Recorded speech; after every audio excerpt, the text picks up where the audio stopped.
Hello বন্ধুরা, আমি অতনু আর আপনারা দেখছেন digital tutorial Bangla YouTube channel. বন্ধুরা, পোস্ট অফিসকে নিয়ে সবার মনে একটু কনফিউশন রয়েই গেছে। আমরা অনেকেই জানি, আবার অনেকেই জানি না যে আমাদের 1 এপ্রিল থেকে পোস্ট অফিসে নতুন প্ল্যান চালু হচ্ছে।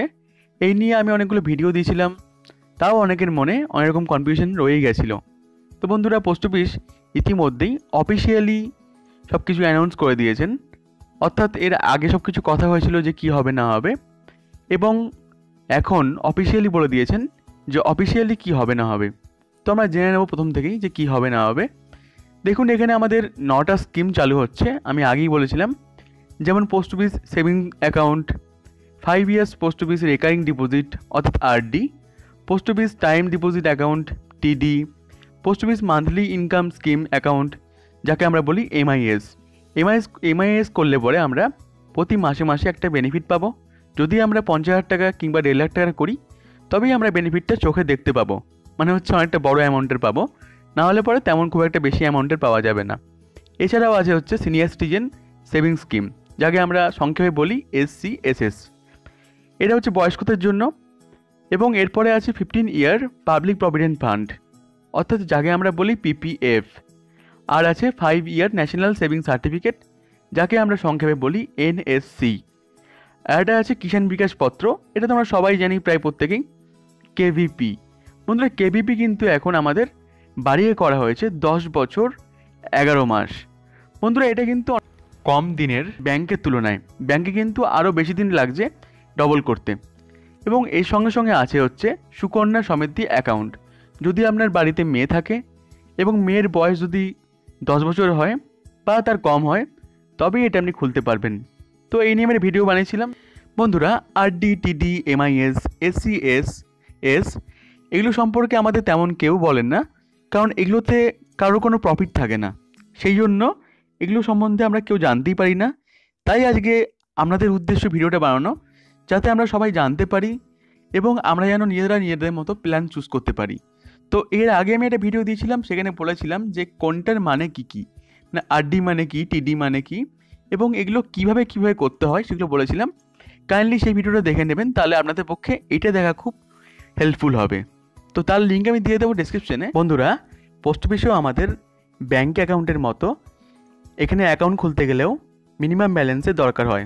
অর্থাৎ ন্যূনতম ব্যালেন্স না থাকলে পরে আমরা এই অ্যাকাউন্টগুলো খুলতে পারবো না।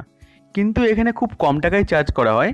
এখানে সকলের দিকে তাকিয়ে সব কিছু বিবেচনা করে সব কিছু সিস্টেম করা হয়।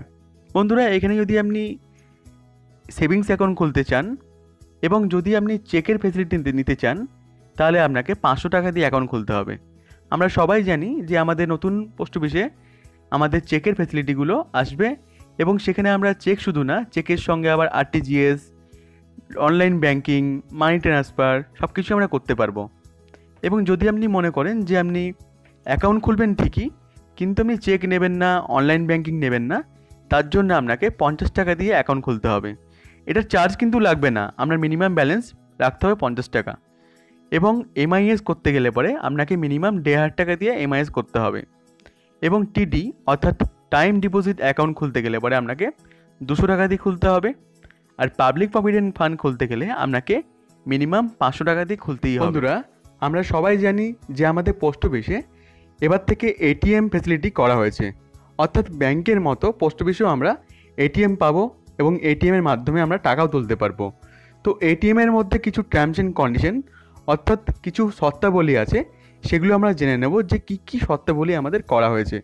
দেখুন, বলা হয়েছে যে যদি আমরা এটিএম থেকে টাকা তুলতে চাই পোস্ট অফিসের, তাহলে আমরা সর্বোচ্চ 25,000 টাকা করে তুলতে পারবো একদিনে। 25,000 টাকার বেশি আমরা এটিএম থেকে তুলতে পারবো না। এবং যদি মনে করি পোস্ট অফিস থেকে আমরা টাকা তুলবো, ক্যাশ তুলবো, চেক কেটে হোক বা উইথড্রয়াল স্লিপ কেটে হোক, তাহলে আমরা সর্বোচ্চ 10,000 টাকা তুলতে পারবো। 10,000 টাকা বেশি ক্যাশ কিন্তু পারবো না। মানে এটিএম থেকে পারবো হচ্ছে 25,000 টাকা, কিন্তু আমরা অফিস থেকে পারবো, অর্থাৎ পোস্ট অফিস থেকে পারবো ক্যাশ 10,000 টাকা। বন্ধুরা, এবার আমরা দেখে নেব এটিএমের টাকা তোলার জন্য আমাদের কতবার ফ্রি দেওয়া হবে এবং কতবারের পর থেকে আমাদের এটিএমে চার্জ কাটা হবে। যেমনটি ব্যাংকে হয় তেমন এখানে কেমন সিস্টেম করা হয়েছে এবং কোনটা আমাদের প্রফিটেবল, ব্যাংকে করাটা প্রফিটেবল না পোস্ট অফিসে করাটা প্রফিটেবল। বন্ধুরা, পোস্ট অফিসের তরফ থেকে জানানো হয়েছে অফিসিয়ালি যে আপনি 5 বার টাকা তোলার ফ্রি পাবেন প্রতি মাসে। আপনার বাড়ি আরবানে হোক বা রুরালে হোক বা মেট্রোপলিটনে হোক, কিন্তু আপনাকে পোস্ট অফিসের এটিএম থেকেই তুলতে হবে। অর্থাৎ এটাই দাঁড়ালো যে পোস্ট অফিসের এটিএম থেকে তুললে আপনি পাবেন 5 বার ফ্রি প্রতি মাসে। এবং যদি ধরুন আপনি পোস্ট অফিসে এটিএমে তুললেন না, অন্য কোনো এটিএমে তোলেন এবং আপনার বাড়ি যদি হয় মেট্রোপলিটনে, তাহলে আপনি পাবেন 3 বার ফ্রি। এবং যদি আপনার বাড়ি হয় অন্য কোনো জায়গাতে আরবান বা রুরাল, তাহলে আপনি পাবেন 5 বার ফ্রি। এটাই দাঁড়ালো যদি আপনার বাড়ি হয় মেট্রোপলিটনে অর্থাৎ কলকাতা, মুম্বাই, চেন্নাই, দিল্লি, তাহলে আপনার 5 বার ফ্রি থাকবে পোস্ট অফিসের এটিএম থেকে এবং আদার্স এটিএম থেকে থাকবে আপনার 3 বার ফ্রি।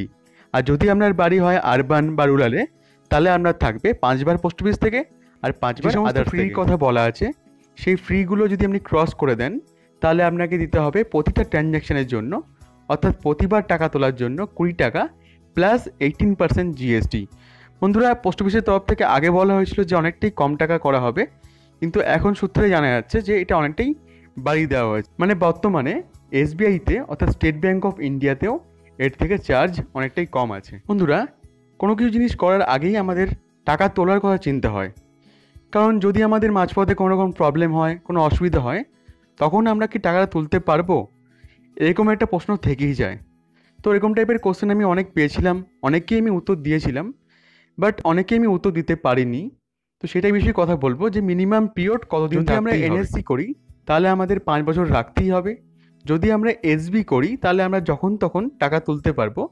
যদি আমরা আরডি করি তাহলে আমাদের 3 বছর পর আমরা টাকা তুলতে পারবো। কিন্তু যদি মনে করি তুলবো, তাহলে আমরা এসবি রেট অনুযায়ী তুলতে পারবো। যদি আমরা টিডি করি তাহলে আমরা 6 মান্থ পরেই আমরা মনে করলে, অর্থাৎ 6 মাস পরেই মনে করলে এটাকে আমরা ক্লোজ করতে পারবো। আর যদি আমরা এমআইএস করি তাহলে আমরা 1 বছর পরেই মনে করলে এটাকে ক্লোজ করতে পারবো। আর যদি আমরা সিনিয়র সিটিজেনের জন্য কোনো স্কিম করি তাহলে আমরা 1 বছর পরেই মনে করলে ক্লোজ করতে পারবো।